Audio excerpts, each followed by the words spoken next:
Hello, everyone, and welcome back to the PRODCAST, where we prod the sheep and beat the wolf. This is episode 141, Wars, Earthquakes, and Famines. Oh, my!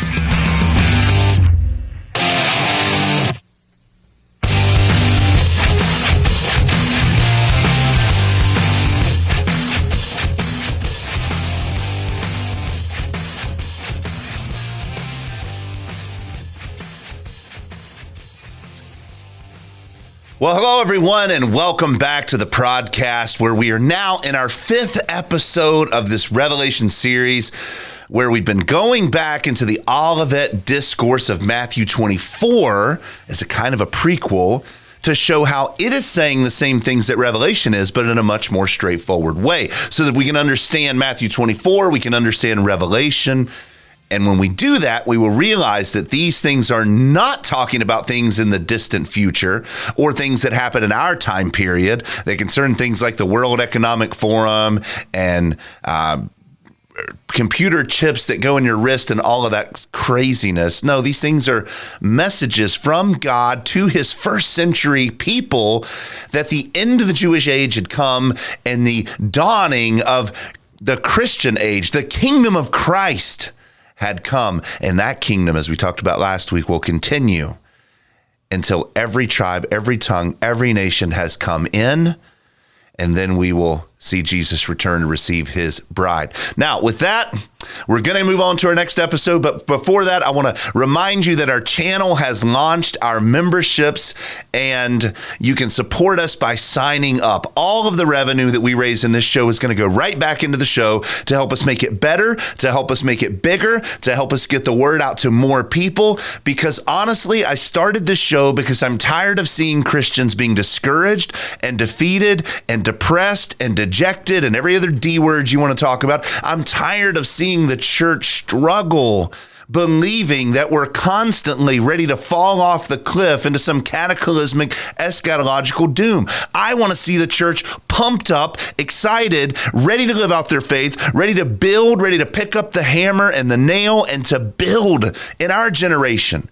I don't want our generation to be the one that looks at King Jesus collectively and says, we squandered the legacy of Christendom because we were too lazy and too timid and too afraid to do anything about it. I want this show to be a part of reinvigorating and encouraging the saints of God back into doing the work of God once again, and to stop gazing at our navels and waiting for an eschatological rapture and all of that. So, if you want to help us, get this message out to more people, join as a member. All of the resources are going to go to marketing and everything else that's going to make this show reach more people. So thank you for that.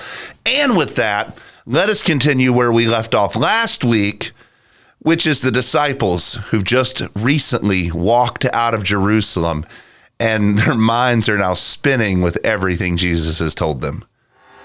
Part 1, the walk from Jerusalem.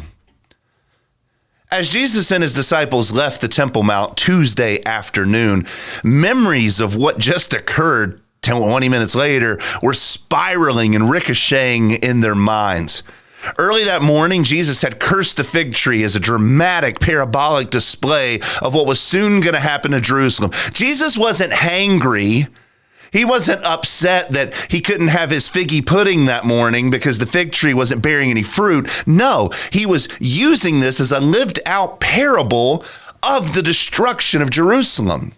Then, after he does that, and he gives this brief encounter with the Pharisees where they challenge his authority in the temple, he delivers 3 scathing parables that describe with increasing clarity not only the covenantal catastrophe that is soon going to befall them, but also how Jesus is going to rip the kingdom out of their hands and he's going to give it to a people who bear its fruit. Remember, he came to a city, rode into the city on a donkey, and all they gave him was leaves. It was a city that was supposed to offer the king fruit, but they only gave him leaves. Then he goes to a fig tree that offered him only leaves without fruit. Then he goes to a temple that did not bear the fruit of God and only offered him leaves.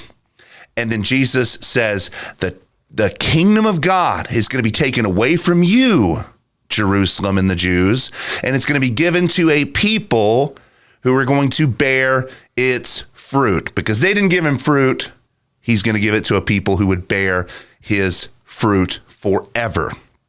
Now, the Jews, while listening to this national epithet, were getting extremely enraged, as you can imagine. And they're ready in a moment to crucify him, but they listen as he continues on, and they receive his parables, however, with about as much grace as a rattlesnake, ready to strike at a moment's notice. It was at that point that they challenged Jesus' authority with these questions that they wanted answered, and Jesus humiliated them in front of the entire city. And then Jesus turns around and asks them questions that they cannot answer. And then after he embarrasses them a second time, then he declares these 7 covenantal woes upon the city. These 7 Deuteronomic and Levitical woes from Deuteronomy 28 and Leviticus 26, where he describes the consequences of covenant infidelity, where God is going to bring the full weight of his wrath and his fury upon those who broke covenant with their God. You can imagine how much tension would have been in the moment. You can imagine the Jews seething with fury as Jesus is enacting covenant woe upon them. And from that moment, as soon as Jesus is finishing speaking, he leaves the Temple Mount. The disciples come with him. And as the disciples and Jesus were walking outside of the city through the gate called Beautiful and then down into the valley, as they're walking, the temple would have been looming over top of their heads. And the disciples, with their heads still spinning, looked up at the temple that they had adored for their entire life, the place where they and their family had offered sacrifices, the center of the Jewish faith. They looked up at it. And they hoped with everything within their body that they had misunderstood Jesus' words. But after one of them pointed to the temple complex looming over them and said, Jesus, look at these beautiful buildings. And remember that he's not pointing them out like Jesus doesn't know what they are. He's pointing them out like, really? This, Jesus, you said it's going to be destroyed. It's going to be left desolate. It's going to be left empty. They thought maybe that they had misunderstood him. But when Jesus responded to them with not one stone was going to be left upon another, they were struck with the piercing finality of his linguistic precision, and they realized that the temple was going to be left utterly desolate. The city was going to be burned and razed. God's redemption of sinful humanity was going to transition away from priests and temples and sacrifices and feasts into a new and a final era where Jesus is the true sacrifice, Jesus is the true priest, and the temple is not going to be a geographical plot in downtown Jerusalem. The temple is going to be the people of God indwelled by the Spirit of God, so that you and I, if you're a Christian, then you have been made a temple of the living God, a walking, talking holy of holies, bought and paid for by Jesus, so that now the entire world is being filled with the temple of Jerusalem, and no longer just this era of going to the city to offer your sacrifices there. A seismic shift in the landscape of redemptive history was happening right before their very eyes, and it is not any wonder that the disciples were confused and they were perplexed and they were looking for answers. This is why they walked up to Jesus with their 3 questions they wanted to know. They said, when are these things going to happen? When's the temple going to be destroyed? What's going to be the sign that's occurring that's going to show us that the destruction is drawing near? And what about the end of the age? That's their 3 questions. Now, last week, we saw that Jesus was tackling their second question first, giving them the introductory signs that were going to demonstrate to them that Jerusalem was coming to an end. He told them that it was going to be like a woman whose labor pains were increasing as the delivery draws near, Matthew 24:8, which means that the signs that Jesus is going to give them are going to begin at a certain level, and they're going to get worse, and they're going to continue to get worse as the labor pains increase. Now, a few weeks ago, we saw the first sign that was going to grow in increasing intensity, which was the rise of false messiahs and false antichrist. who were going to lead the city and the people and the nation into ruin and disaster. And it was going to climax in Rome, leveling their city to the ground and plundering the city of Jerusalem and taking all of their wealth back on their boats back to Rome for a big parade that demonstrated the triumph of Rome and the weakness of everyone else. Today, after all of that, we're going to see the second, the third, and the fourth signs that Jerusalem was going to be shaken down to the dust, which is the dawn of increasing wars and rumors of wars, the dawn of increasing earthquakes, and the dawn of increasing famines. But first, before we do that, we need to actually talk about what a sign is, because we haven't done that yet. What is a sign? What does it mean? Why is it so important? Let's do that now. In part 2, reminder about the signs. Now imagine this, you're living in a world, in the ancient world, without news apps. You don't have X and Facebook and everything else. No social media, no daily briefings. You don't get to turn on your whatever news channel you watch.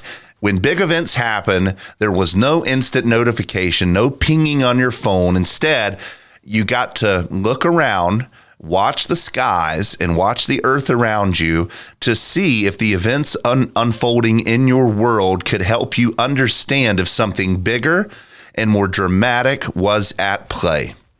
In biblical times, people understood these events as signs. They weren't just miraculous wonders to make you go, wow, look at that. They were messages from God in their mindset. There were signposts pointing to something real, something urgent, something for them. And God used these astrological signs, or signs in the heavens and on earth. He used that to teach his people. Now, when God gave signs in the Bible, they were direct, specific communications from him so that when the people saw them, they were to obey and listen to him. You think about the Old Testament. God didn't send plagues on Egypt as some riddle for the ages gone past. He was making a statement front and center. He was telling the Israelites and Pharaoh and everyone else on earth that these plagues were messages that this is what happens when you try to stand against the living God. There's only one God on all the earth, and it is Yahweh. That's why he systematically hammered and destroyed the Egyptians with these 10 plagues, one after another, demonstrating his majesty. Think about the rainbow at the end of the flood. It wasn't some vague symbol for future generations to try and decode it. It was a concrete promise to Noah and to his family and to the generations that followed that God was never going to flood the earth again. Signs in scriptures aren't hidden clues for uncertain future events. They're in-your-face messages that speak directly to their time and to the people who are looking at them. So by the time you get to Jesus, when he burst onto the scene, people started asking for a sign from Jesus because that's what they've looked for all along. They're people who look for signs. But they were asking Jesus for a sign for all the wrong reasons.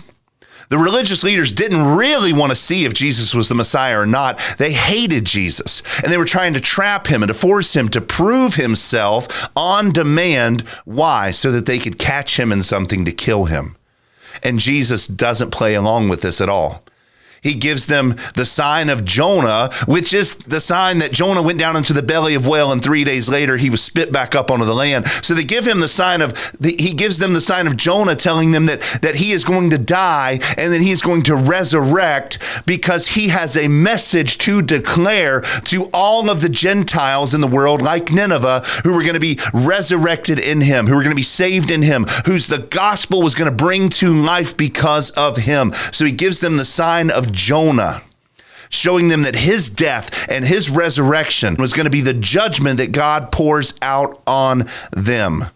That it was going to raise God's people like the Ninevites, but it was going to crush and leave them outside the city, weeping and gnashing their teeth like Jonah. That was the sign that Jesus gives to them.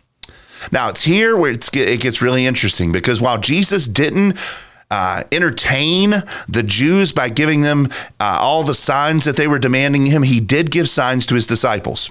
because they weren't doubting, looking for a reason not to believe. They were doubting and hoping Jesus could give them a reason to hold on to believe. And when Jesus' disciples asked him about the destruction of the temple and the end of the Jewish age, Jesus gave them signs. He didn't look at them like he did the Jews and say, an adulterous and wicked generation looks for signs and wonders. No, because they wanted to believe. And they wanted something tangible to understand. Jesus gave them specific markers like wars and rumors of wars, famines and earthquakes, signs that they were going to look at with their own eyes. They were going to guide them through this tumultuous period that they were getting ready to walk through. But here is where so many people go wrong today, because they look at these signs and they take them as if they were given to us. As if Jesus was talking to some distant, mysterious end-time people thousands of years later, and he wasn't actually talking to his disciples. Can you imagine his disciples coming up to him and say, Jesus, when is the temple going to be destroyed? Give us a sign. And Jesus says something like, well, in 2024, Donald Trump is going to defeat Joe Biden. And they're like, what? What's 2024? Who's Joe Biden? It wouldn't have made any sense. So he wasn't talking to us. He was talking to them. Jesus wasn't giving vague prophecies like Nostradamus that somebody later would have to string together with wild imagination and maybe a bit too much peyote in order to understand. He was preparing his followers for their time that they were going to face in their lifetime. A sign without relevance to its audience is not a sign. It's just noise. Imagine you're driving, and let's say you're driving from Boston, okay, and you want to go to New York City. And as you're driving to New York City, on the way, you see a sign, Paris, 7,000 miles away. And you're like, well, why do I need to know that? Because I'm not in France, and I don't really care if I'm in Paris or not. I'm going to New York. See, the sign that doesn't apply to you is not a sign. It's just noise. Now, let's take the book of Revelation. People often call this the book of signs, and it is. It has many signs, but somehow we've twisted the word sign to mean it applies to us. That's not what a sign means. Remember, you're not going to see a sign to Paris on your way from Boston to New York. So don't think that. Just like you shouldn't assume that a Frenchman is going to have a sign between Boston and New York. Revelation's not giving modern listeners signs about what's going to happen in our lifetime. That's just not what it's about. We've twisted it into thinking that it's all about us, all about me, all about my life, all about my situation. There's a kind of cultural narcissism that we've applied to the Bible, which means that somehow we think that it was written by the ancients, but it was postmarked to us. And we've got to get out of this narcissistic way of viewing the scripture. For John, Revelation was a message to the early church. People who were living in the Roman Empire, facing real persecution and martyrdom at the hands of the Jews, and these signs in Revelation were vivid and urgent and specific to their situation. They were messages to those people who were living at that time about things that were going to happen to them and their families. For instance, take Revelation 12, where John describes the woman and the dragon. Now, for us, it might seem like a strange symbol, but to the early Christians, it was a picture of Israel and the coming victory of Christ over evil. Or take, for instance, Revelation 13, where the beast represents Rome, this city on 7 hills. And it's this dark, looming creature that's hanging over the scene. This wasn't a cosmic mystery for future generations about the United Nations or any of that. It was speaking to them about a city, Rome, that was really a city that sat on 7 hills, and it was a city that was causing massive unrest in the ancient world that God was going to eventually put down, which he did in the 400s. These early Christians didn't need decoder rings, and they didn't need the back, the old back of cereal boxes where you played the game and you had the little thing and you had to figure out what the mystery was. They didn't need that. They had these signs that Jesus gave them that were giving them hope and assurance and clarity about things that were going to happen in their lifetime. Again, a sign only matters if it's relevant to the people who see it. Jesus' disciples needed signs. They asked for signs, and he gave them signs that they could understand in their generation. In Matthew 24, when Jesus talks about wars and rumors of wars, he's not talking about the Russian-Ukrainian conflict. He's not talking about Palestine and Hamas. He's talking to his disciples who are preparing for the invasion of Rome in their country and in their time. That's where we need a reality check. Signs in the Bible were not meant to be riddles for us. They were meant to be clear symbols of what was going to happen to them. Now with that, let's read our text for today, and let's look at the first sign that Jesus gives, which is wars and rumors of wars. Matthew 24 says this, "You will be hearing of wars and rumors of wars. See that you are not frightened, for those things must take place. But that is not yet the end, for nation will rise against nation and kingdom against kingdom. And in various places there will be famines and earthquakes, but all these things are merely the beginning of the birth pangs." Matthew 24, 6 through 8. Again, Jesus' words were not about a distant, mysterious, future Antichrist figure who brings wars on earth now or whenever. They were about a moment in history, a warning to guide his followers through their time. Now, let's look at sign number 1. Sign 1, the wars and rumors of wars. In addition to the sign of false messiahs and antichrists, which we've already dealt with, Jesus gives his disciples more evidence that they're going to see with their own eyes in their own lifetime about the downfall of Jerusalem. And they're going to see how these signs played into the timing of those events and how all of this was going to culminate in the downfall of the Jewish age. It was going to be a massive uptick in the frequency of violent activity in the Roman Empire, which he calls wars and rumors of wars. Now, to understand how all of this worked and occurred in the first century, there's something we need to know about the period that Jesus and his disciples were living in, which, as you will see, is very different from our own. Section 1, the establishment of the Pax Romana. When Jesus addressed his followers, they were living in one of the most unique periods in world history. A period that we now know as the Pax Romana, or it's also in English, the Roman peace. This wasn't just a slogan or a bumper sticker that you'd put on the back of your chariot. It was a reality that shaped every aspect of life for the people across the empire. Rome's peace had been so carefully constructed and built, so powerfully enforced, that most of Jesus' followers could hardly imagine a world outside of it. The Pax Romana was born out of incredible turmoil in the first century, BC, actually. Rome was once a mighty republic. It wasn't always an imperial system. It was a republic that was led by senators. And that Roman republic fell apart at the seams in the first century BC, about 50 to 70 years before Jesus was born. Because of relentless internal conflict, political corruption, and power struggles, Rome was on the verge of collapse.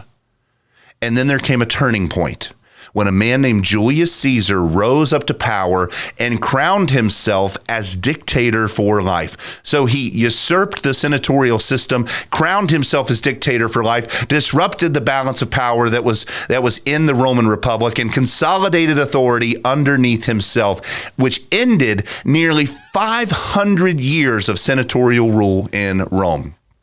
But, as you can imagine, his reign was cut short in a very gruesome way. He was assassinated on the Senate floor by men hoping to restore Rome to its former glory.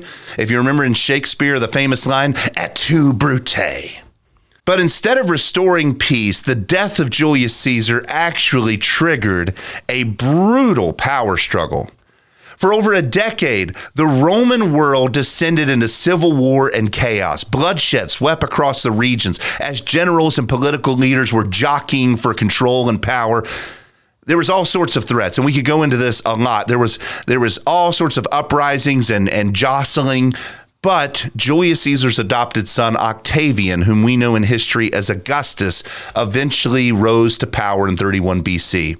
He defeated Mark Antony and Cleopatra at the Battle of Actium and stabilized the empire. Now, he didn't just become a leader, he redefined Rome entirely.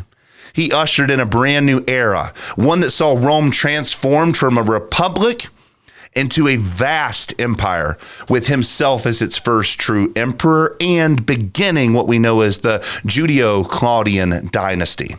Now, his reign marked the beginning of what would become known later as the Pax Romana, which meant that Augustus brought a ferocious and unshakable peace to Rome. This peace was built on strict control, strategic military presence. Augustus stationed legions throughout the empire to watch over the peoples to make sure that they didn't break out into war. He didn't have the soldiers stationed at the borders hoping to expand Rome's territory by fighting foreign countries. No, he put the legions all throughout the Roman Empire to maintain stability within the realm. He secured the frontiers. He reformed the government. He invested heavily in infrastructure like Roman roads, aqueducts, public buildings, all of which became symbols of this new era of burgeoning peace. The roads that were expertly engineered, you can still find traces of them today in England and Europe, spanned thousands of miles and connected people and goods in a way that the world had never known before. With it, Rome brought prosperity and influence and merchants and soldiers and a kind of travel that had never been known. And it extended from Egypt all the way to Great Britain. And it brought a sense of safety and freedom and prosperity and wealth and all of these things that would have been unimaginable to anyone in the ancient world. It was a marvel to anyone who had ever lived in any other place. It would have been inconceivable. For the disciples who were born and raised in that world, the Pax Romana wasn't just a political reality. It was actually woven into the fabric of their everyday lives. It was the air that they breathed. It was the peace that they felt when they went into their crowded synagogues. It was there in the countryside under Roman protection. Daily life pulsed with a feeling of security and predictability that was brought about at the iron fist of Rome. The Jews couldn't have even imagined their towns disrupted by foreign armies or their roads becoming unsafe. War was a distant story, something like you would read about in the history books or in the tales of old of your forefathers. And yet, standing before his followers, Jesus said, "You are going to hear about war."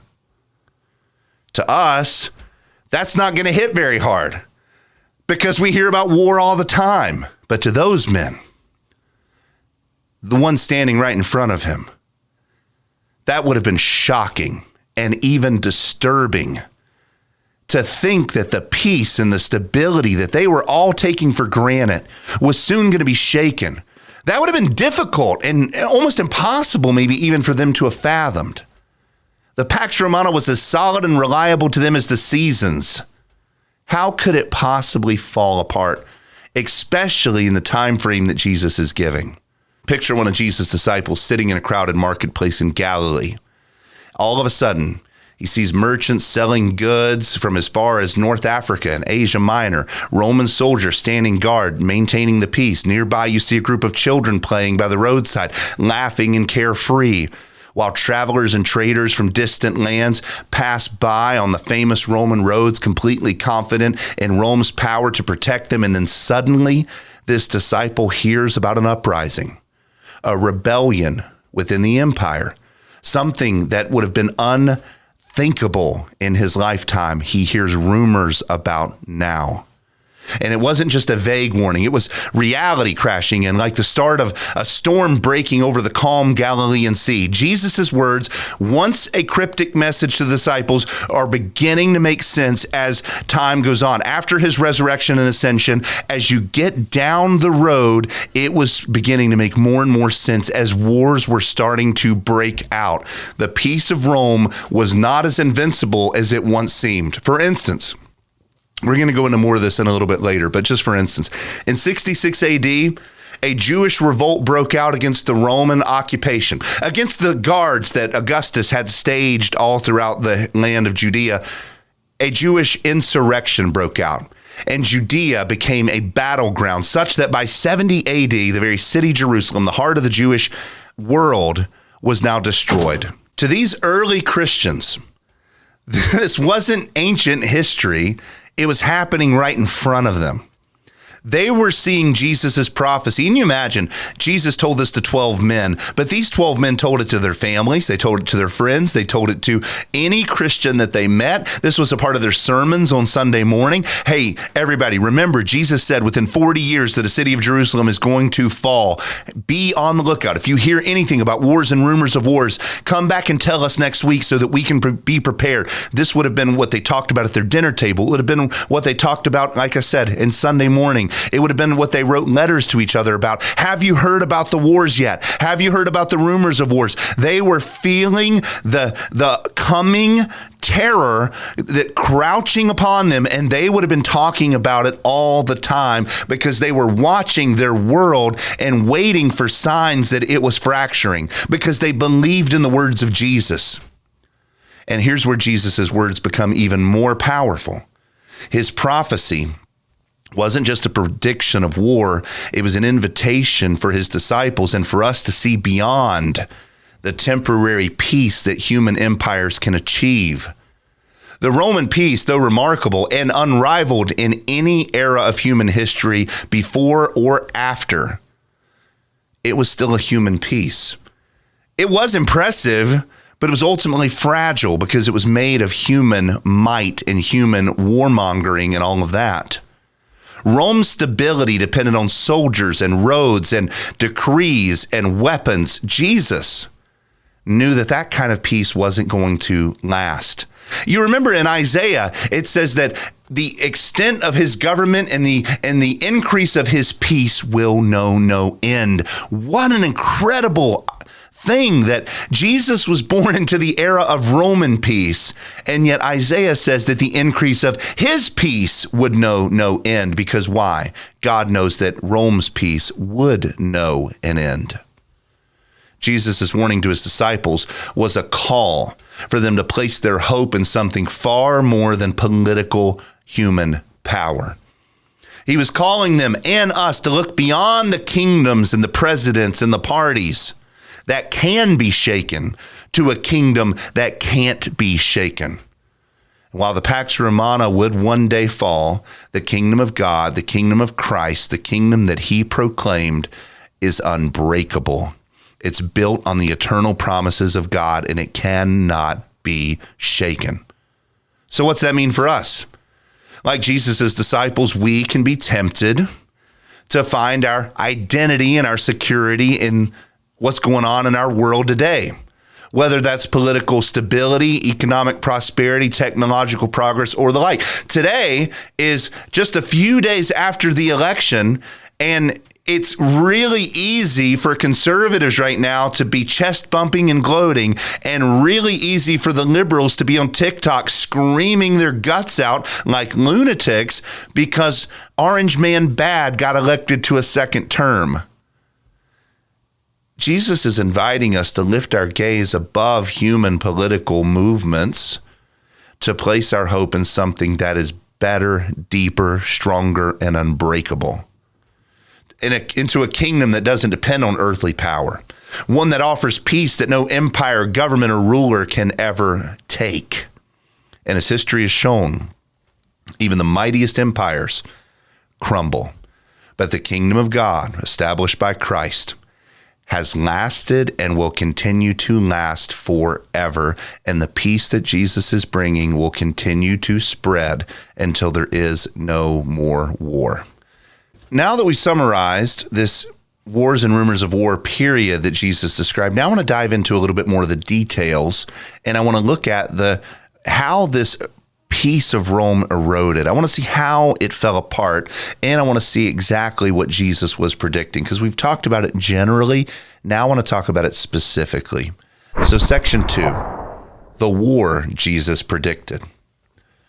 When Jesus warned his disciples, you will hear of wars and rumors of wars, he was speaking into a world where tension was building even against this burgeoning peace. And it was reaching a boiling point, especially in Judea. To understand the gravity of this prophecy, we need to immerse ourselves in the first century political and cultural landscape, particularly in Judea, where it was a powder keg and everything was like almost ready to blow up, where conflict had been simmering for years. It had been fueled by deep-seated resentment towards Roman rule, and things were, like I just said, about to literally blow up. First century Judea was a province that was caught between fierce loyalty to the Jewish customs and the powerful, unyielding grip of the Roman Empire. So they were caught in between those two things, between their temple customs, their Jewish customs, their legal customs, and Rome. Rome had extended its empire across the entire Mediterranean region through relentless military conquest, and with that kind of power came formidable control over the conquered lands. Roman peace, or Pax Romana, came at a price. It was there to maintain stability, often imposed with heavy taxes, which paid for the stationed troops in the most volatile regions. And while many provinces eventually did adopt Roman governance, Judea was different. The Jewish people never fully acquiesced to Rome. They never fully assimilated into Rome. And they had, with their deeply rooted religious and cultural convictions that were centered around the temple and centered around the law of God and all of these things, they believed that they were the chosen people and everyone else on earth needed to back off.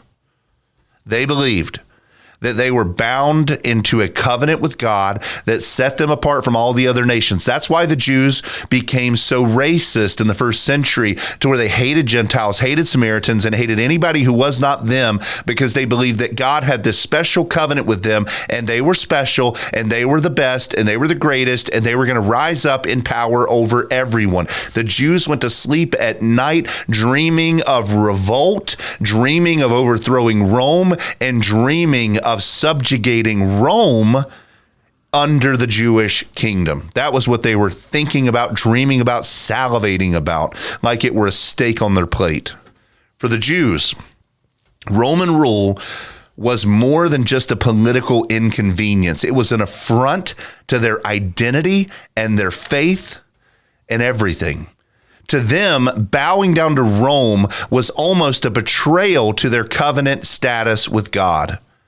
And this tension, even though we know God allowed Rome to conquer them, and God was allowing these calamities to befall them because they thought that they were covenant keepers, but as Jesus told them, they actually had become egregious covenant breakers. But the tensions continued to grow to new heights around 6 AD. This is after Jesus was born, when Rome took direct control of Judea. Roman governors were installed, and they began overseeing local matters. You think about guys like Pontius Pilate, he would have been one of those. This happened in 6 AD. The tax burden was increased sharply. Because why? Judah was constantly rebellious, and because they were rebellious, they needed more Roman troops there to maintain the peace. More Roman troops meant higher prices because you had to pay the troops to be there. Higher prices meant higher taxes. And their heavy taxes fueled resentment and rebellion, especially among the lower classes of people who were constantly being whipped up into a frenzy by the aristocracy. These weren't minor taxes. Rome's demands were so severe that many struggling Jewish families were struggling to make ends meet. Farmers were burdened by taxes, were forced to sell their land to pay for Rome's taxes. It created an entire growing class of landless, homeless, poor people. And it created a volatile underclass of Jews with very little to lose and every reason to resent Rome. On top of this, the puppet king that Rome installed, named Herod, was also taxing them to build his elaborate palaces. On top of this, Jewish people were selling out in order to become tax collectors so that they could make ends meet. So they were taking money from their own people. And on top of that, the Pharisees, through their through their money-changing practices in the temple and through many other things, like Jesus says that they're lovers of money, and they're lovers of money because they knew that money was power and money was influence. So if they wanted to rebel against Rome, they needed money and they needed all. So they're putting their trust in that. So on top of that, the average citizen of Judea would have been squeezed in every direction, and they would have. There's estimates that I've read that they would have paid in upwards of 60, 70, or maybe even 80% of their money in taxes to all the various different streams that were taking from them. Alongside of the economic strain, religious tensions were boiling over. Roman governors like Pontius Pilate and later Gessius Florus were notorious for their insensitivity to the Jewish way of life. Pilate, for example, infamously brought Roman standards like an eagle, bearing the images of the emperor and of this golden eagle into Jerusalem, images that the Jews saw as idolatrous and a violation of their commandment against graven images. And when protests erupted, Pilate's response was brutal, ordering his soldiers to disperse the crowds with force, igniting fury across the region. Like you've seen these riots today where when the police come in with the batons and they're beating citizens. That's sort of what this looked like. And it wasn't just the governors who intensified resentment. Herod the Great, though he was appointed by Rome, he was not a Jewish king, but he tried to curry favor with the Jews by expanding their temple. His reconstruction effort was a magnificent project. It took 40-something years to complete. It was one of the marvels in the Roman world, but his allegiance to Rome was never in doubt. The temple being constructed was a carrot in front of the Jewish people, but sometimes he brought the stick. While some saw Herod's renovations as a gift to the nation, others saw it as Rome's attempt to manipulate and paganize their temple and their worship. After Herod's death, his kingdom was divided among his sons, but Judea fell into political instability. When one of Herod's sons proved unable to control the pesky Jews of this region, Rome stepped in with a far heavier hand than they ever had before, sending governors who were often out of touch with their Jewish customs and culture, which only exasperated and widened the divide.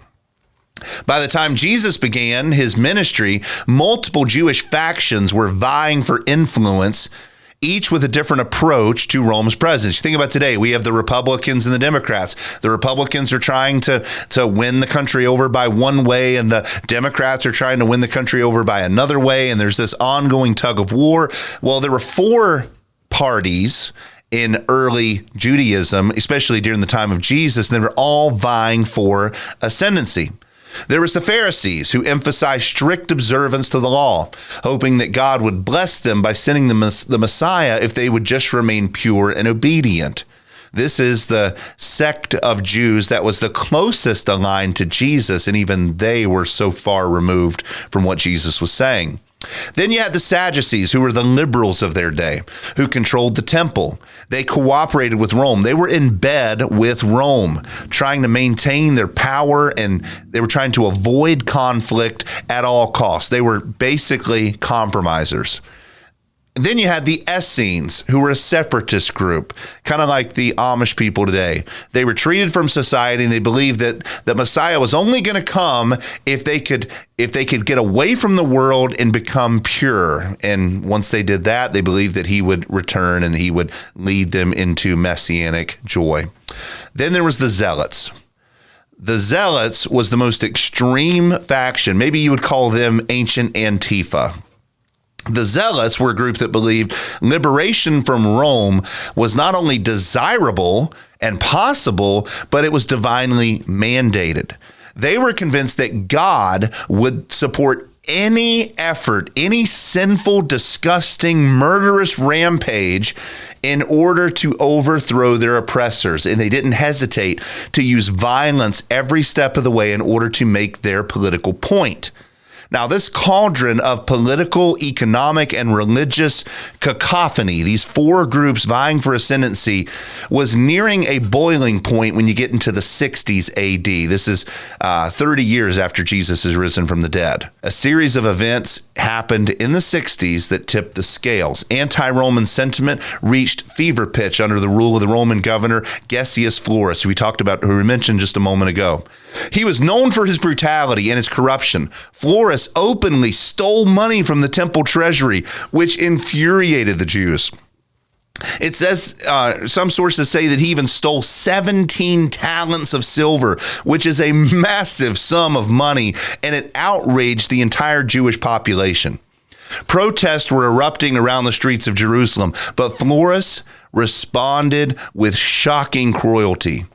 He ordered the massacre of multiple Jewish citizens, and it was under his leadership that tensions rose to the point of full-blown revolt in AD 66. Jewish zealot rebels attacked the Roman garrison in Jerusalem. They killed soldiers, and they declared their independence from Rome, which was probably the most devastating and foolish thing that they did. The war that Jesus predicted was now on, and it was set in motion right then and there in 66. When word of the rebellion reached the imperial palace, Emperor Nero knew that this was more than just a local disturbance. Judea was now in open defiance, and for Rome, allowing a revolt like this to go unpunished would signal weakness, and then you would have wars breaking out all over the Roman Empire. So Nero appointed General Vespasian, who was a seasoned and a very brutal commander, to gather up his troops and to travel all the way down to Judea in order to crush this rebellion. And Vespasian was not a stranger to conflict. This was a man who built his career upon methodical and ruthless suppression of uprisings. By AD 67, Vespasian arrived in Galilee with his legions, and he launched a fierce campaign. With his son Titus in tow, he led one brutal march after another, systematically dismantling city after city in Galilee. Town after town was set on fire and fell to the Roman forces. Their resistance, the Jewish resistance, was crushed. Roman historian Tacitus wrote about Vespasian's forces that they stormed the hills and the strongholds, leaving devastation in their wake as they subdued the province with methodical precision. Vespasian's strategy was clear: no mercy, no compromise. The Romans would leave a scorched trail between every city that they bounced back and forth in Judea as they razed them all to the ground, and as it left citizens of those cities scrambling, running to the next town and then running to the next town, as everyone then eventually ran to Jerusalem and locked themselves inside the city for one final stand. Which brings us to AD 70. After all the towns had been destroyed in Judea, and everyone had fled to Jerusalem, Vespasian's son Titus led the final assault on the city of Jerusalem. The siege was one of the most harrowing and horrifying events in all of ancient history. I'd like to eventually, let me know in the comments what you think about this. I would like to eventually do a series on the book of the Jewish Wars by Josephus and talk about all of the details, every bit of it, all of the horrifying, it's if it were a movie, it would be rated R or NC-17 probably. It is unbelievable. I'd like to make a series about that just to expose people to the kind of tragedy and horrific nature of it. So tell me in the comments if a series on the Jewish war after we finish Revelation would be good. I'd love to do that. But the city, which had swollen with all of its pilgrims for Passover, swollen with all of the refugees from all of the cities that had been destroyed, became an absolute death trap. Roman forces encircled it and set up a siege where no one could escape the city. Josephus, a Jewish historian who witnessed these events, he was captured in Galilee and taken hostage by the Romans. So and they used him for negotiation between himself or between Rome and the Jews. He wrote down everything. He talks about the horrors that were inside the city walls, where people were fighting over scraps of food. Mothers were roasting their infants in the fire and eating them. Families turned on one another. Men were looking in dumpsters for food and eating actual human feces. Desperation led people to unthinkable acts. There were people inside the city raping each other and killing each other. In the Jewish war, he recalls that children pulled food from their fathers' mouths. Mothers stole from their infants. Hunger and violence and despair was consuming the city as siege warfare waged on. The Romans built massive siege works, towers, battering rams to breach the walls. And when they finally broke through, Titus ordered that the city should be burned. The temple itself, the heart of the Jewish identity and worship, accidentally went up in flames. Titus didn't intend to burn it down, but it caught on fire. And then his forces broke the temple apart, one stone after another, leaving nothing but ash and ruin. Do you know why that he did that? Because as the temple was burning, all the gold melted and it molded into the cracks of the stones so that they broke the stones apart to get the gold, fulfilling Jesus' prophecy that not one stone of this temple will be left upon another. The very few survivors that were taken into slavery were shipped down to Egypt. Others, most everyone else was executed, and then some were taken to Rome as trophies of war. Josephus estimates that over 1 million people died in the siege of Rome, which is a far greater tragedy than any other tragedy that had ever happened to the Jews in history. More Jews per capita died here than anywhere else at any other time. For the Jewish people, it was a tragedy of unimaginable proportions. It was the end of their temple-centric worship. It was the collapse of their identity. It was the downfall of their culture, their systems, the things that they loved. They lost everything. This was the war that Jesus was talking about. A generation before, he told them, not one stone will be left upon another. When you hear about wars and rumors of wars, just know they're coming. And they came. And you can imagine back in those days, one Christian looking at the other saying, the Romans are coming. I see it. We've got to go. This is what Jesus was talking about. And then the other one saying, no, Jesus was talking about stuff that was going to happen thousands of years from now. No need to worry. Let's just go back into our houses. Everything's okay. Nothing to see here. Well, the one who left would have survived. The one who didn't take Jesus' word seriously would have died. That's why Jesus told them. As they saw the temple from a distance, wafting its way to heaven through smoke clouds because it had been set on fire, they would have understood with chilling clarity that Jesus' prophecy had come true. The Jewish state was being eradicated from the earth. The zealot uprising was being crushed. Rome's message was unmistakable, that you will not rebel against us. And they wiped them completely out.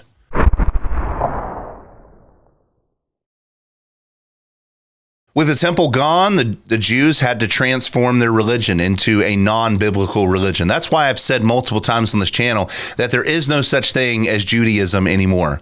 Judaism died in AD 70. Judaism died with the temple being destroyed. Judaism died with the downfall of the line of the priest and the Levites. Judaism died with all of that. There is no biblical Judaism on earth today. There's no one on earth who believes and practices biblical Judaism. It doesn't exist because they don't have a temple, they don't have a priesthood, they don't have sacrifices, they don't have an operational festival calendar that centers on Jerusalem. They don't have it. So they had to invent a new religion, a Talmudic religion. And if you know anything about the Talmud, which says that Jesus is in hell roasting in his own feces and semen, you'll know that the Talmud is wicked and evil, and people who believe in that book believe in things that are wicked and deplorable. There is no such thing as ancient biblical Judaism today. There is a satanic counterfeit that keeps people away from Christ, just like it did in the first century. For Christians, The downfall of Jerusalem was not an event to celebrate, but it was confirmation that the age of temples had ended, that the kingdom Jesus was speaking about had come. A kingdom not bound by walls or borders or temples, but a kingdom that was going to spread throughout the entire world, that it was going to take over all the nations like the Jews were supposed to do. This kingdom under the reign and the lordship of Christ is going to take over the world and bring his blessings and his peace to the nations. So when Jesus told his disciples about wars and rumors of wars, he was preparing them for an event that was going to happen in their time. And he was also pointing to us, telling us to be reminded to stop looking for this sign to be fulfilled in our lifetime and to start picking up the hammer and the nails and getting to work. We are in the kingdom of Jesus. He is reigning now. He is on his king now. He put down that old rebellion then so that you and I can live in the kingdom where his kingdom is expanding. Brothers and sisters, stop looking for signs that have already happened and get to work in a kingdom that is being built now.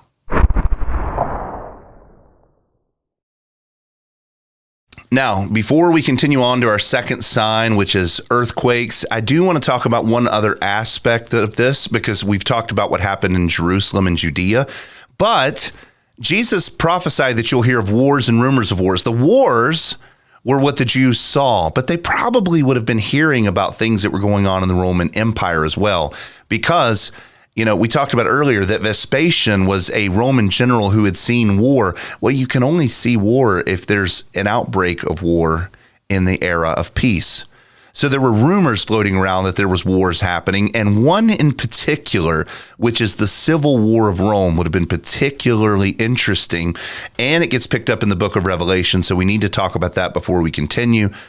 For nearly a century, Rome has been the heartbeat of stability, an empire that was held together a sprawling and diverse range of people through sheer strength, political maneuvering, lots of wealth and finances to make this unbreakable peace that we now know as the Pax Romana. It was a golden era that was established by Augustus, and it came tragically to an end in 68 and 66 with the Jewish War. But it also came to an end because of Roman civil wars, and those began in 68 AD. So you remember, Nero sends Vespasian and his troops to Jerusalem in 66, or to Judea in 66. 2 years later, Rome undergoes a absolute collapse. Now, to understand the chaos of this time, we need to start with Emperor Nero, who was as controversial as they come. It is reported in ancient history that Nero has sexual relations with his mother in a chariot in front of an onlooking crowd. There's evidence that he dressed up as an animal and came into a room with naked people and either kicked or bit or beat their genitals. It's known that he set Christians naked on fire in his gardens to light them up at night. This was one of history's most maniacal and crazy lunatics. He was a man who barely sat upon the throne and ran the government, but he was more interested in public performances. He was an artist. He was an actor. He dressed up and acted in theater and hoped that the people of Rome would cheer for him. This was a man of great mental illness, probably, and too much power and instability to actually bring about any health or any peace. This was a madman. Now, to the horror of Rome's elite, Nero loved to sing and act and race chariots, far beneath the dignity of an emperor in the eyes of the Senate and the Roman nobility. And Nero was on thin ice most of his reign. His theatrics became legendary in a sense, and he was even known at times in the Roman world as a beast, which is pretty interesting. We'll get to that later. But he quickly became infamous for his brutal treatment of Christians and his suspected political enemies, which increased his erratic behavior and his insatiable appetite for luxury. The turning point in Nero's reign came in 64 AD with a great fire that was set in Rome, and it blazed and burned for days, and it destroyed vast sections of the city. And rumors spread like wildfire that Nero was the one who started the fire in order to clear space for his grand architectural expansion, which would have benefited him. It was a personal palace that he wanted to build, the Domus Aurea, or the Golden House, that he wanted to build and did end up building after the fire. Now, whether that was Nero or it was someone else to blame, he blamed the Christians. He scapegoated believers. And the persecutions that followed were gruesome. Again, as I already mentioned, he set them on fire and made them into human torches for his gardens. He crucified and threw them to wild animals in the Colosseum. The brutality of these actions shocked even the Roman public and deepened the sense of unease and hesitancy about this man's rule. But on top of that, his spending was becoming out of control, reckless. He drained Rome's coffers with lavish projects. He ran up their national deficit, which is something we can relate to today. And he even sent agents to loot temples of other foreign gods so that he could fill them back up with gold so that he could go and spend them again. He was using all of this money to fund his exploits. He imposed severe taxes on provinces like Judea to make up for the excess spending and lavish lifestyles that he was doing, making everyone miserable. For many in Judea, the taxes and the heavy-handed Roman governance felt like salt in a wound, fueling their resentment and their rebellion. Nero's recklessness didn't go unnoticed, however, by Roman power brokers. By the late 60s, military commanders and governors around the empire were becoming fed up. And the situation exploded when the governor of Gaul, whose name is Julius Vindix, openly rebelled against Nero, which would have rallied other provincial leaders to stand against him as well. This was crazy because you're in an empire that was filled with peace, and yet you've got this madman who's running the country, and now one of his famous Roman generals is openly rebelling against him. Rumors of war. That was a dangerous move, but it struck a chord. And when the governor of Hispania heard about this, he also rebelled. His name was Galba.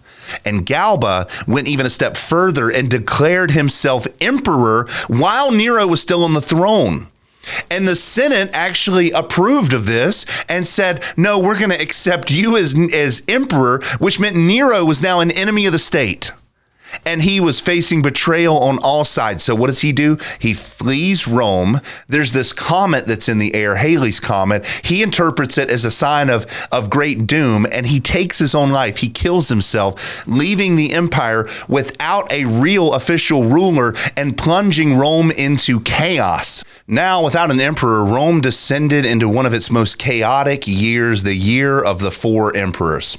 The mighty Roman Empire, which had seemed invincible, was now suddenly fractured, and its fate was hanging by a thread as generals and provinces and legions were scrambling to fill the power void. First came Galba, who was a tough, no-nonsense military man, and the Senate quickly confirmed him as emperor, but Galba's support was shaky at best. He refused to reward the ones who backed his rise to power, and he tried to restore discipline. But instead, he alienated the very people that he needed to build a coalition to secure his reign. And within months, Galba was overthrown by Otho, who was a friend of Nero and now had ambitions of his own. Otho ascended as the second emperor in like 3 months, but his brief reign was turbulent at best.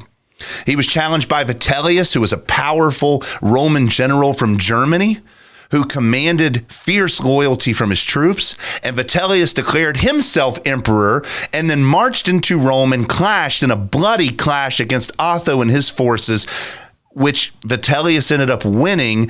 Otho ended up taking his own life, hoping to prevent former bloodshed, but this act of mercy didn't end the turmoil. Vitellius, now the third emperor in less than a year, took control, but he proved to be a weak leader. He indulged in excesses, and another contender emerged, all the way in Judea, fighting against the Jews, Vespasian. The seasoned Roman general who had been sent to crush the Jewish rebellion was now being called back to Rome by the Senate in order to become the new emperor. And he did. He was supported by legions in Egypt and in the eastern provinces, and Vespasian came back to Rome and ended the chaos and actually saved the Roman Empire from ruin. With control now over Rome's grain supply, Vespasian held a crucial advantage.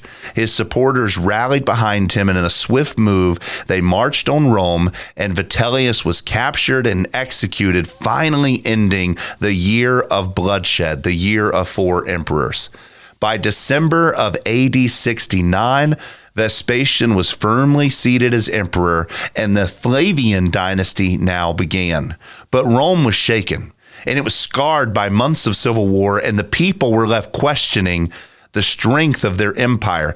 Think about this. This is the Pax Romana ending right before their very eyes, with a period of infighting and rapid changing and civil war and conflict in Judea and in Rome. It was a shock to the entire world. The famed stability of the empire, the one who had been the envy of the world, was being crumbled right before their very eyes. Roman historian Suetonius called it a season of strife and bloodshed, where authority rested not with the Senate or with the people, but with the general who commanded the strongest forces. The once unassailable empire was demonstrating its own vulnerability, and its fate swayed by the ambitions and the betrayals of carnal men. Meanwhile, back in Judea, this chaos must have looked like the empire was coming to an absolute end. This is where Revelation says the beast has the mortal wound and then resurrects. Rome, who we'll get to in the book of Revelation, is described as a beast, gets a mortal wound through the suicide of Nero, and it looks like the empire is being plunged into a chaos that they cannot be revived out of. And then miraculously, it seems Vespasian comes and resurrects the empire and brings it back to life. His son Titus is the one who's left in Jerusalem to finish the siege. Now, the Jewish historian Josephus witnessed these events while dealing with his own people's struggles against the Romans, and he wrote this: "The empire was shaken to its core, and even the gods seemed troubled by the strife among men." The rumors of wars that Jesus had spoken about had erupted in both Judea and Rome, signaling the end of the era. Jesus prophesied it, and it absolutely came true. That's the first sign, wars and rumors of wars. The second, the shaking of the earth. Now, before we look at Matthew 24 and the evidence for this second sign, which is earthquakes and the uptick of earthquakes in the ancient world, I want you and I to see that when Jesus came to the world, he intended to give it a good last days shaking. Whatever remained from that shaking would be left for him, and whatever fell away would be like chaff devoured by a scorching east wind. For instance, in Hebrews chapter 1, the author plainly tells us that we're living in the last days, Hebrews 1 through 2. To him, the last days represent the entire era of the new covenant redemption, i.e. the church. After he drops that bomb that we're living in the last days now, the last days of the Jewish era and the rise of the new era, this 40-day window of time, that's the last days. After he drops that bomb, he describes how the era of priests and temples and animal sacrifices are about to be rolled up like a scroll, Hebrews 1:10 through 14. And that long chapter was finally closed, and now the chapter of human redemption had come through Jesus' son. Now, near the end of the book, after Christ has replaced the Old Testament types and shadows, the Old Covenant vestiges, the author of Hebrews gives us a vivid picture of what is going to happen to finally end all of that Old Covenant stuff. And not surprisingly, the Old Covenant ends the same way that it begins, with a covenantal shaking. In the Old Testament, the Old Covenant began at the foot of Mount Sinai when an earthquake broke out and shook the mountain. The people put their faces in the dirt and they said, God, let Moses talk to you and not us. We're too terrified. Moses goes up and gets the 10 Commandments, the covenant, the law, and the rest is history. They enter into a covenant with God, but it started with an earthquake at Mount Sinai. Now, in the New Covenant era, the entire world and all of the heavens need to be shaken because this isn't just a covenant with one nation, it's a covenant with the entire world. Hebrews 12:18-19 talks about this. And while this shaking is clearly spiritual and covenantal, we shouldn't be surprised when the rocks are crying out, when the fault lines are trembling, and when we see the earth actually shaking in the first century. The rocks and the fault lines often see things more clearly than we do. The unleashing of earthquakes. Now, when modern day prophecy charlatans read the words of Jesus that says in various places there will be famines and earthquakes, but all of these things are merely the beginning of the birth pangs, Matthew 24:7-8, they assume that Jesus is talking about phenomena that will necessarily plague the modern world. When this ilk of newspaper scholars and charlatans spy a random earthquake in California or they hear tell of a famine in the Middle East, they're the first one to dust off their heavenly suitcases and prep their underground bunkers for an inevitable tribulation. It's as if they believe that we're the only people in human history who've ever felt the earth tremble beneath our feet, or we've ever seen plants die in a dusty scorcher. It's essential, however, for all of us to remember that Jesus is responding to specific questions concerning first century events that were going to happen to his disciples. Remember, Rome's Pax Romana brought in more than just peace. It brought in prosperity. It brought in stability. So Jesus is saying the wars are going to attack Rome's peace. The earthquakes are going to attack Rome's stability. And the famines are going to attack Rome's prosperity. Everything you were standing in and resting in is going to be taken as the era of world empires led by human despots is ending and the era of Jesus's empire led by him is beginning. They wanted to know, the disciples, when they asked Jesus these questions, when's the temple going to be destroyed? And what's going to be the sign that these events were going to be drawing near? And how would all of this bring about the end of the Jewish age? Well, it seems likely that the disciples, if they were asking those questions, were probably indifferent to modern day seismology. They would have been pretty eager to hear about signs occurring in their lifetime and probably would have been pretty annoyed if Jesus started going off on how there's going to be an earthquake in modern day California. Now, with that, we need to talk about the biblical evidence for earthquakes. As the life of Christ drew to its climactic conclusion, he said that there would be an uptick, an increase in earthquakes, and that actually happened. The earth itself responded to the death of Christ. Just a few days, or just a few moments later even, Jesus is arrested, he's brought before Pilate, he's crucified on top of Calvary's Hill, and then as soon as he dies and gives up his spirit, the earth started shaking. The earthquakes began right then and there. The disciple, John, who was standing there, watched Jesus die, watched Jesus give up his spirit, and watched the earth quake. That disciple remembered Jesus' prophecy that there would be earthquakes in various places. Right there it was on Mount Calvary at the top of Jerusalem. As Jesus hung on the cross, breathing his final breaths, an unnatural darkness descended upon the land, and he cried out, my God, why have you forsaken me? Then he said, it is finished. He gave up his spirit, and the earth convulsed like it had epilepsy, tearing the temple curtain from top to bottom, and the once inaccessible Holy of Holies now lay exposed to the world, a demonstration that the old covenant was ending and the new covenant was coming. Stones were splintering, rocks cracked open, and in the scene, as chilling as it was, miraculous tombs were giving up their dead, like Matthew describes in Matthew 27, and some of Jerusalem's saints were appearing and walking around the town, appearing to many. Even a seasoned centurion, a man who was accustomed to seeing all sorts of violence, and a man who was not afraid, a man who was courageous, fell into terror. He was shaken to his core, and he said, as the earth was shaking beneath his feet, truly this man must have been the Son of God.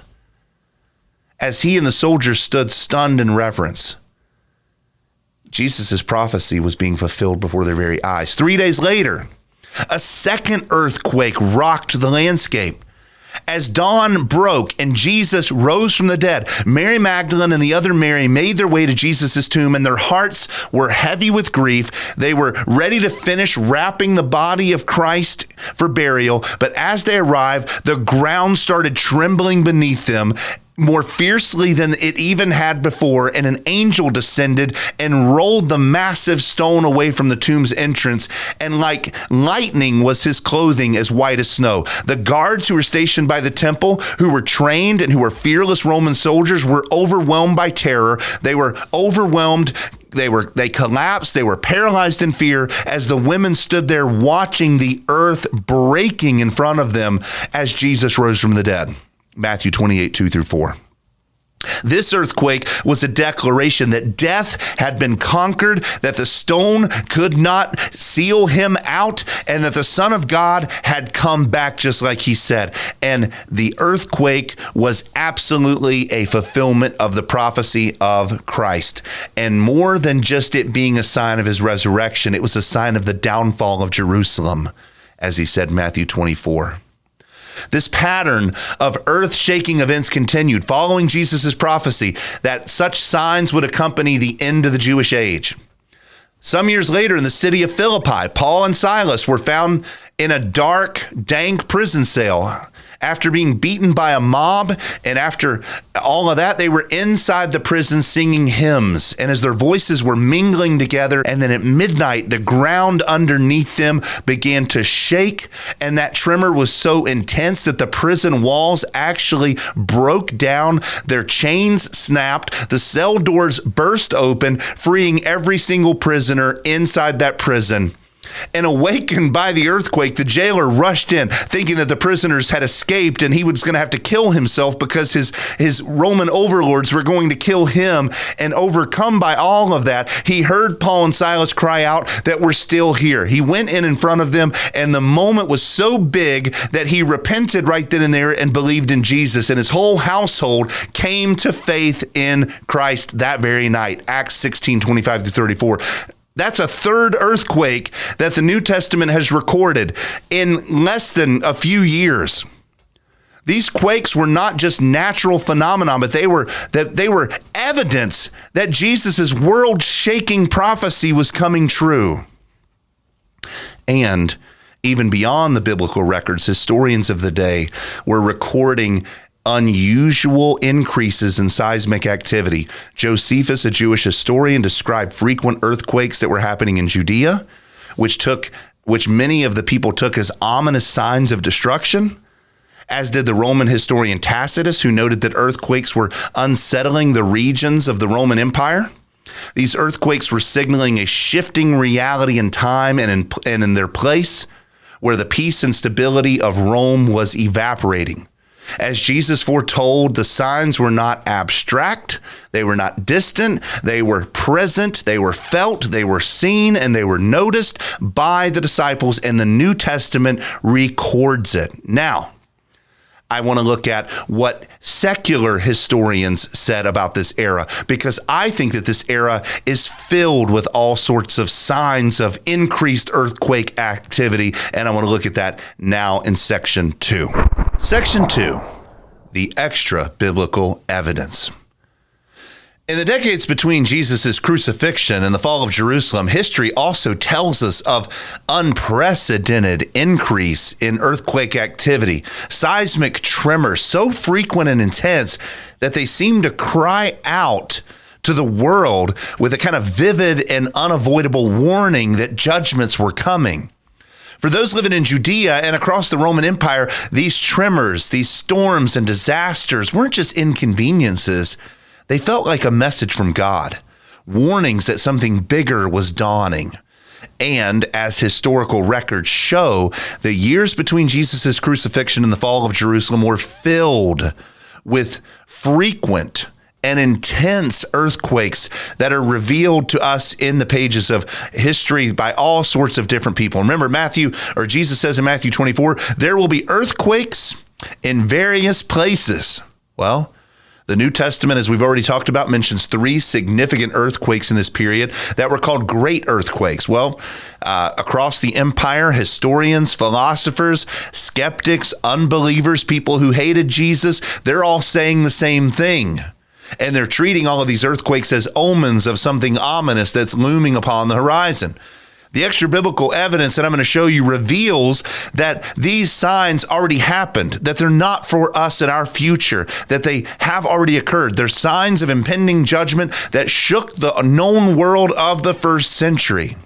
These earthquakes struck regions like Crete and Smyrna and Miletus and Chios and Samos and Laodicea, Hierapolis, Colossae, Campania, Rome, and Judea. All of them were being hit multiple times over by earthquakes. Ancient cities that had not experienced seismic activity in centuries suddenly found themselves collapsing under the weight of these violent tremors. One of the most famous earthquakes struck Pompeii in 63 AD, nearly leveling the city and causing widespread panic. Pompeii would be most famously destroyed in the eruption of Mount Vesuvius in 79 AD, but this earlier quake was so severe that it left the city in ruins for years afterwards. And that wasn't an isolated incident. Across the Mediterranean world, tremors were leveling buildings. They were creating a climate of dread, especially in regions that were unaccustomed to earthquakes. The devastation in cities like Laodicea, Hierapolis, and Colossae around 60 AD left lasting scars in the community. Their citizens famously rebuilt their city without relying on imperial aid, which is a testimony to the wealth and the resilience of the people of that region. But it was also a sign that widespread earthquakes were happening. And they weren't common in that region.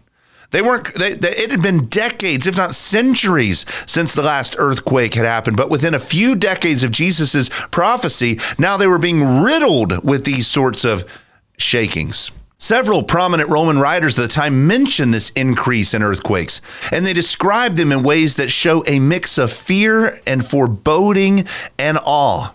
For instance, Tacitus, a Roman historian, recorded that the year AD 50 alone was marked by many prodigies, signs, or omens, including repeated earthquakes. For Tacitus, who usually took a very practical approach to historical events, these weren't just natural disasters. They were omens. They were signs, like Jesus said, that something was deeply wrong in the empire.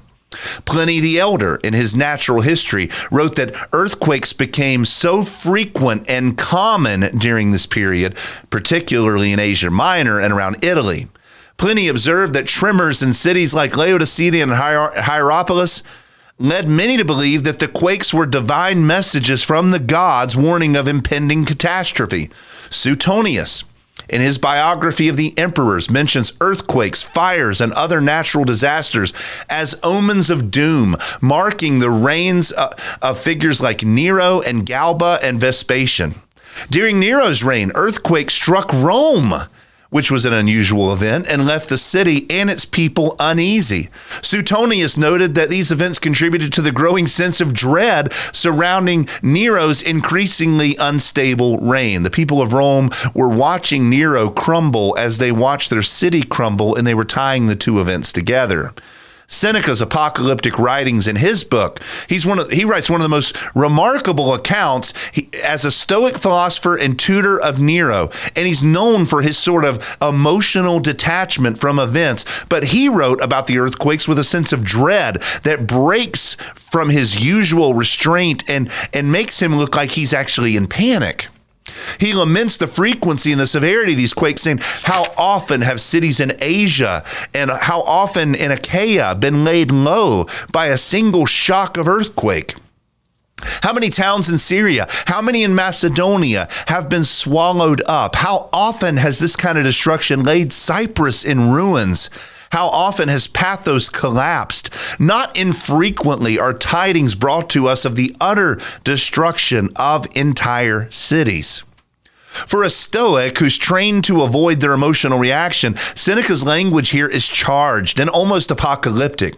He speaks of cities that are being swallowed up and laid low, painting a picture of devastation that echoes the same prophecy that Jesus gives in Matthew 24. Seneca, a man who believed in accepting the natural order, was shaken to his core by these unnatural events. Josephus talks about the quakes in Judea. He provides a haunting account of an earthquake that struck Judea right at the outset of the Jewish-Roman War. This quake wasn't just a tremor, according to Josephus. It was a terrifying display of nature's fury against that city that had divine judgment looming over top of it. Josephus writes this, "For by night there broke out a most dreadful tempest, and violent strong winds with most vehement showers and continual lightning and horrid thunderings and prodigious bellowings of the shaken earth, so that it was manifest that the constitution of the universe was confounded for the destruction of men, and anyone might easily conjecture that these things portended no common calamity." The Jewish War, Book 4, Chapter 4, Section 5. Josephus saw this earthquake as a cosmic disturbance, so much so that he thought the very fabric of the universe was unraveling. To him, this earthquake was a harbinger of doom, a signal that Jerusalem and Judea were under the wrath of Yahweh's doom and they were about to be destroyed.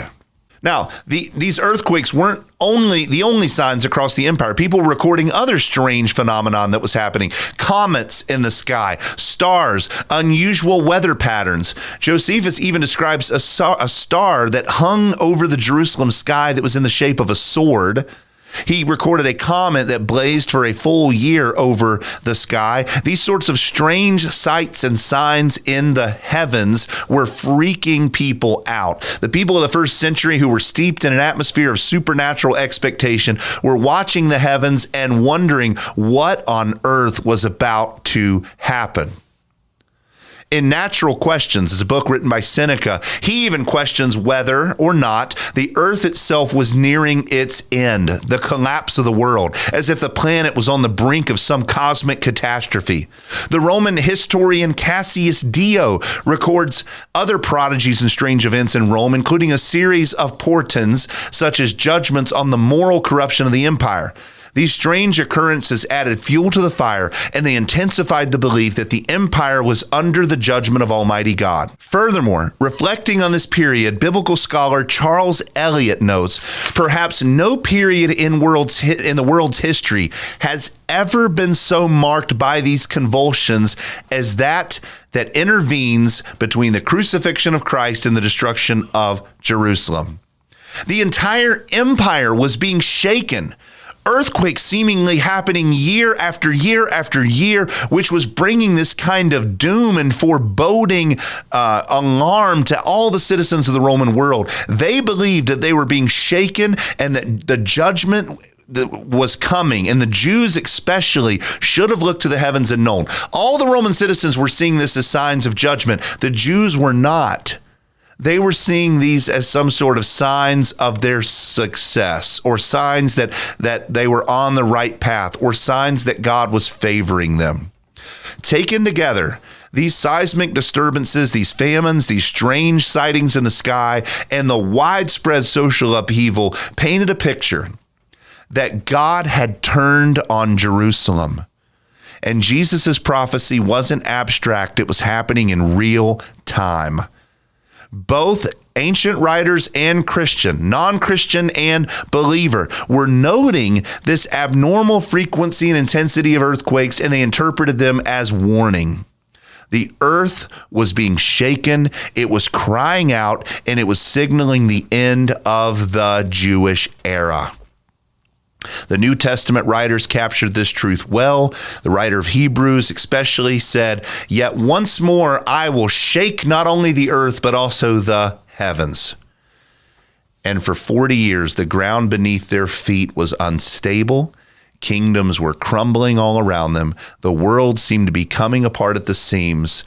And for those in the first century who were paying attention to it, it was clear Jesus' prophecy was unfolding right before their very eyes. That's the second sign. The third sign is that there would be increase in famines, which we will look at now. Sign 3, the withering of the land.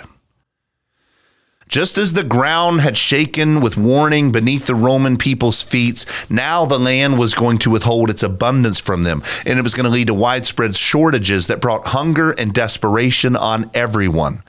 The witnesses of these events, whether they realize it or not, were seeing the fulfillment of Jesus' words playing out in real time across the empire.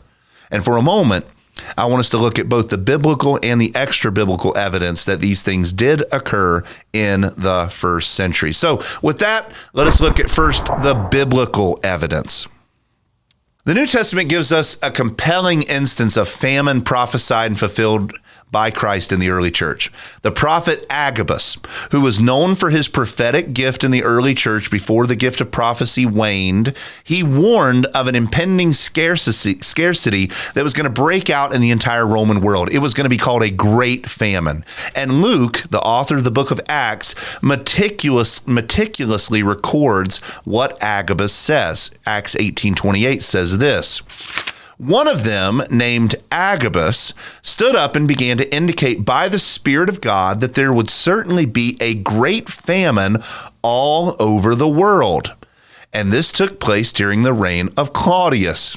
Sorry, I laughed for a second because it occurs to me just now that the amount of evidence that we're presenting for this is so overwhelming. Like in the last section, when I'm reading all of these pagans who are freaking out because the earth is shaking in a way they've never felt before. And now this man named Agabus in the early church is predicting a worldwide famine that happened. Luke tells us it occurred during the reign of Claudius, which happened in the first century. As I'm thinking about all of this evidence, it is shocking to me that people still believe that we are waiting for earthquakes and famines and wars and rumors of wars. These signs already happened, and they happened overwhelmingly, so much so that atheists and Stoics and pagans believed that something bad was happening, and they got it. The only people who didn't get it were the Jews.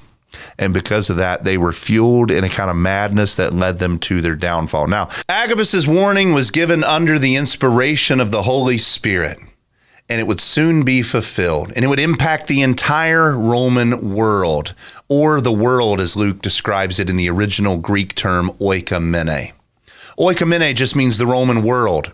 It means the Roman era, the place where the boundaries of Rome are. It doesn't mean the entire world like cosmos, and it doesn't mean the earth as in Gaia. It means the Roman world. There, in that Roman civilized empire, famine was going to strike, and it did strike during the reign of Emperor Claudius, whose rule was from AD 41 to AD 54. And it just so happens to coincide with Jesus's prophecy. Within 40 years, he said that all of these things were going to happen, and they did. It's recorded that food shortages happened, crop failures happened, granaries were empty, children are starving. This crisis hit Rome, it hit the whole Roman world, and it hit Judea especially hard, leading the early Christian church to take decisive action in order to support their needy brothers and sisters. Now, as you read in the New Testament, you see that the early Christians are supporting each other and feeding each other. You should not think that this is somehow isolated from the context. There is a worldwide famine happening, and Paul is writing in Scripture to encourage believers to give money so that other people in Jerusalem, which was really bad hit by this famine, other Christians especially, would have food to eat. The depth of this famine's impact hit Jerusalem especially hard. And this is why Paul highlights the urgency of the situation, and he uses the church's organization to respond. Paul, better than FEMA, doesn't tell people to rely on the government. He's ever aware of the needs in his community, and he's organizing the church in order to meet the needs and contribute to the relief efforts of those who are suffering. And he urges, I'll give you a few examples of this. He urges the Corinthians to set aside resources in order to send to Jerusalem. He says this, "Now about the collection of the Lord's people on the first day of every week, each of you should set aside a sum of money." 1 Corinthians 16, 1-2. To the Roman church, he echoed the same appeal, and he affirmed his intention to bring the aid from Macedonia and Achaia to Jerusalem. Romans 15, 25-28. Paul's exhortation to give wasn't without its challenges. There were people who were already struggling and already poor and already hungry who didn't have a lot of money to give. But if we look at the way that they did actually give, it's unbelievable. The Spirit of God was inspiring them to sacrificial generosity that defined the early church. Though they themselves were enduring all kinds of hardship, and the famine was certainly bad in their lands as well, people from the area of Macedonia and Corinth were giving out of their poverty. As Paul recounts in 2 Corinthians 8, they were showing a depth of love and care for their Judean brothers and sisters who were enduring this agony alongside of them, and they were giving to people so that they could eat in this famine that Agabus has prophesied. Even in his letter to the Galatians, Paul is recalling that the apostles encouraged him to remember the poor. Why would they say that? In a general way, hey, make sure you remember the poor. Well, that works well for your liberal social justice Bible scholars who make that more important than truth. But that's not actually what Paul is doing there. Paul is saying that we need to especially remember the poor believers in Jerusalem because the famine was affecting the city of Jerusalem unimaginably. Or the response to this famine fulfilled Jesus's warning that earthquakes, famines, wars, and rumors of wars were coming, and they did. Now, that's the biblical argument. Now we're going to look at the extra biblical argument for this empire-wide famine, and it is substantial. Section 2, the extra biblical evidence. As Jesus prophesied in Matthew 24, famine was one of the signs that would signal the end of the Jewish age. And history shows us that in the years following those very words, brutal and unprecedented waves of starvation and famine and hunger accosted the Roman Empire. And it struck fear into the heart of Judea, and it just proves Jesus's words over and over and over again. For instance, one of the first extra biblical attestations of Claudius's famine comes during his reign, a time when food shortages reach crisis level, and the Jewish historian Josephus provides, I think, the earliest account of empire-wide famine, especially as it relates to Judea in the late 40s. This is what Josephus reports. There was a famine in the land that overtook them, that's the Jews, and many people died of starvation. Josephus, Antiquity of the Jews, Book 20, Chapter 2, Section 5. Josephus gives us a picture of deep suffering in Judea, where men and women and children are dying from hunger in numbers that people had not seen. That is the famine that Agabus is talking about, that was worldwide, empire-wide, but especially ferocious in Judea, where he gives this prophetic warning that was fulfilled with devastating accuracy. Now, there's more. The Roman historian Suetonius says roughly the same thing. When he's describing the famine that happened during the reign of Claudius, he says this: there was a scarcity of food, which was the result of bad harvest that occurred during a span of several years. Suetonius, the 12 Caesars, Claudius, chapter 18. Suetonius highlights repeated years of poor harvest, a prolonged period of agriculture and economical hardships that led to soaring food prices and food rationing that happened all across the empire. In Rome itself, food shortages became so extreme that grain distribution had to be carefully controlled so that the food supply did not run out. And James Stuart Russell and others even record that rioting broke out in the streets because people were starving to death in Rome, of all places. Like I said, biblical scholar James Stuart Russell says or elaborates on this, saying this: during the reign of Emperor Claudius, there were 4 seasons of great scarcity. In the 4th year of his reign, the famine in Judea was so severe that the price of food became enormous and a great number perished. The Parousia, James Stuart Russell, page 59. Russell's account underscores both the duration and the intensity of this famine that drove food prices to extreme levels, leading to starvation of many, especially in Judea. Tacitus also picks up on this. As the years progressed, the situation grew even bleaker. For instance, by the year 51 AD, Tacitus, another Roman historian, described the worsening conditions that were happening, noting the connection between the natural and the supernatural, saying this: this year witnesses many prodigies, including repeated earthquakes and the shortage of corn resulting in famine. It was established that there was no more than 15 days' supply of food in the city of Rome. Only heaven's special favor and a mild winter prevented our catastrophe. The Annals, chapter 12, paragraph 43. Tacitus' words revealed the precarious state of Rome. The city's food supply had fallen to dangerous levels, which had never happened before, but it did then. And with only a few days of food supply left, the kind of scarcity was unthinkable. The heart of the empire was shaking. People were in the streets panicking and rioting, and there was all sorts of people wondering, was this the end of the Roman world? His reference to prodigies indicates that the people didn't just see this as a bad economic year. They saw this as a dark omen that was hanging over the Roman world. And things got even worse in Jerusalem.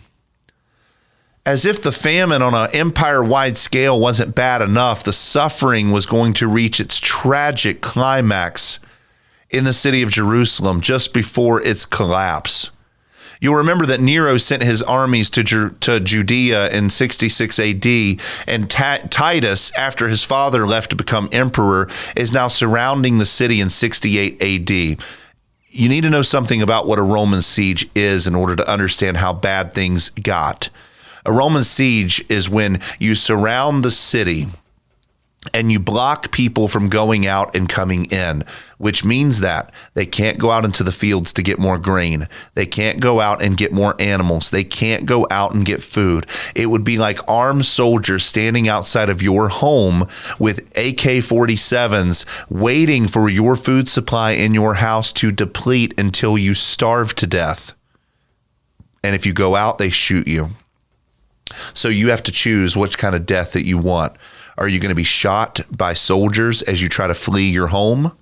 Or are you going to die of starvation in your home, hoping that they leave you alone? That is what Jerusalem was facing in 68 AD. They encircled the city. They cut off all the food supplies, and they created a hellish scenario for the people who were trapped inside the city. And what unfolded in that city defies belief, because you and I have never faced anything like this. Never.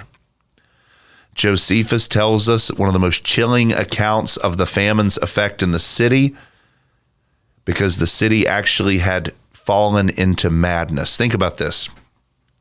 In that example that I gave just a second ago, if you're in your home, the last thing that you would expect to happen would be mom to poison the water supply, and out of anger, dad would burn all the food in the living room floor, basically making it to where no one would have any food to eat. You would work together, right? The mom would work with the dad, and they would feed the children, and they would try to make it as long as they could before they died. Well, that's not what happened in Jerusalem. Jerusalem's people started turning against one another. And then factions and infighting started happening in the city, where they were fighting for dwindling resources. In a catastrophic display of self-sabotage, warring factions of Jews destroyed their own food supply, and they poisoned their own water supply, basically weakening their ability to survive. Josephus describes the madness like this. Then did the famine widen its progress, and devoured the people by whole houses and families. The upper rooms were full of women and children that were dying by famine, and the lanes of the city were full of the dead bodies of the aged. The children also and the young men wandered about the marketplaces like shadows, all swelled with the famine, and fell down dead wheresoever their misery seized them. The Jewish War, Book 5, Chapter 12, Paragraph 3. This isn't historical exaggeration. This was a city that was in the grip of absolute despair because God had allowed them to go into straight up madness. Josephus talks about it. Titus talks about it, that the people weren't acting in their own best interest. No one would have ever poisoned the water supply if you're in a siege warfare. No one would have ever burned the food supply. They were acting as if they were irrational animals. It wasn't because they weren't intelligent. It wasn't because they didn't have street smarts. It was because God was pressing down upon them a kind of madness to ensure their destruction that is unrivaled in human history. They went crazy inside that city until they all perished. Titus himself looks at it. He's never seen anything like it. And he says that clearly their God must have turned against them. Women and children dying in the streets, the elderly perishing alongside of the infant, their body strewn across the streets, and there wasn't anyone strong enough or well fed enough to pick them up and go bury them. Imagine walking through the streets of Jerusalem before the Roman armies ever came in and lifted a finger. You would be hopscotching over dead bodies trying to get to a marketplace that no longer had food. Children in the streets with their bellies puckered out from starvation were wandering through the marketplaces like ghosts, collapsing in the streets as hunger was tightening its relentless grip like a noose around their neck. The scene that Josephus described was beyond ordinary suffering of wartime. This was some of the grossest and most horrific scenes of warfare that have ever been recorded in human history. The famine became so severe that he said that it was an omen from Almighty God. So what we've seen today is that Jesus predicted wars and rumors of wars, and they happened. Jesus predicted earthquakes, and they happened. Jesus predicted famine, and it happened. All of them with paralyzing intensity. All of them began in the 30s and, like a woman in labor, increased in intensity until Jerusalem was no more. How much more evidence do we need to substantiate that this prophecy was fulfilled with paralyzing accuracy in the first century? And with that, let us now go to our conclusion. As we wrap up today, it has become abundantly clear that the fat-fingered hand that the futurists and premillennials are trying to stuff into the glove just won't fit. As dispensationals have told us that all these signs are about a future era, we have seen over and over and over again that they happened with unbelievable accuracy and intensity in that first century. Jesus predicted a unique period of 40 years where these signs would increase in intensity like a pregnancy, and it happened. Where the painful toil continued to increase as the event drew near, except this time, instead of a mother holding her baby out of joy, the mother was Jerusalem, who gave birth to the church, and she died during the pregnancy of her baby. And it was God the Father and the Holy Spirit who would raise that baby into a woman who would become a royal queen, who would be made ready for her husband, Jesus Christ. After a period of false messiahs and antichrist and wars and rumors of wars and famines and earthquakes and all of that, the whore Jerusalem was put away. And for the last 2,000 years, this woman has been being made ready for her husband, and that day, one day will come when she's been made ready and all of her preparations have been completed, and she is a royal queen ready to receive the love from her royal king, and he will return. Jesus will return one day to receive a faithful bride. He is not going to return to rescue a bruised and a beaten bride. What does she have left to do on earth? Well, she has left to disciple the world, to bring the nations into conformity to Christ, to spread his peace all throughout the world, as Isaiah says, so that his peace will know no end. The peace of Rome must be eclipsed and replaced by the peace of Christ. His kingdom must come on earth as it is in heaven. The obedience of Shiloh must go to the nations. The world must be brought into conformity to the true and better Adam, who is going to make it and subdue it and bring it under his dominion. Every promise that God gave, like to Abraham, that all the families on earth would be blessed because of him, because of Jesus. All those things are a part of the preparations of the bride. She is going to labor until every family on earth is under the reign of Jesus. She is going to labor until the mustard seed grows to fill the entire garden. She is going to labor until every enemy of Jesus Christ is put underneath his feet. And then, when she is ready, when that happens, the king will come and cover her with the skirt of his garments, and she will enter into their eternal love forever. Today, we saw another proof that these things are going to happen. And if you look into the book of Revelation, which is where we're heading, you will see that all these things do happen. Revelation talks about famines, talks about wars, talks about earthquakes, all happening at the exact same time of Jesus' prophecy in Matthew 24. And as we get to the book of Revelation soon in the near future, you're going to see that those earthquakes, those wars, those famines are talking about the exact same thing. But until then, we're going to conclude our episode today with that. I hope you've been blessed. I hope you've been encouraged. I hope you continue to work and build and fight in Jesus' kingdom. Don't get discouraged by the things that are happening in this world. Yeah, we just had a great election season, but Trump is not the answer. The Church of Jesus Christ is the answer that the world needs. So go and build and fight and labor, and I'll see you again next week on the PRODCAST. God bless you. Now get out of here.